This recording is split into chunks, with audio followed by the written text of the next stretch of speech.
السلام علیکم ورحمۃ اللہ وبرکاتہ۔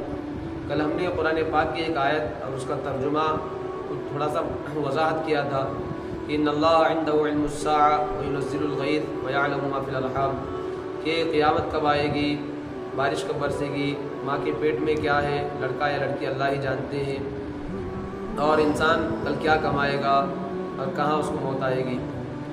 لیکن یہاں پر ایک سوال ہوتا ہے کہ وَيَعْلَمُ مَا فِي الْأَرْحَامِ، کہ ماں کے پیٹ میں کیا ہے اس کو اللہ ہی جانتے ہیں۔ تو آج کل جو سونوگرافی مشین وغیرہ کے ذریعے سے ڈاکٹر لوگ جو بتاتے ہیں، اس کے متعلق کیا جواب ہے؟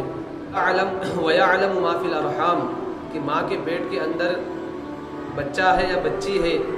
تو آج کل جو ڈاکٹر لوگ بتاتے ہیں تو یہ 4 مہینے تک ماں کے پیٹ میں جو بچہ رہتا ہے وہ غیر جاندار رہتا ہے۔ 4 مہینے کے بعد اس کے اندر جان ڈالی جاتی ہے۔ 4 مہینے تک وہ لفظ ماں رہتا ہے، 4 مہینے کے بعد وہ لفظ من بن جاتا ہے۔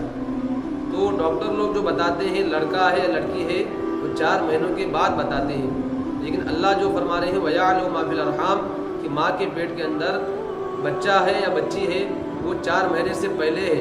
اللہ اس وقت بھی جانتے ہیں کہ کیا ہے۔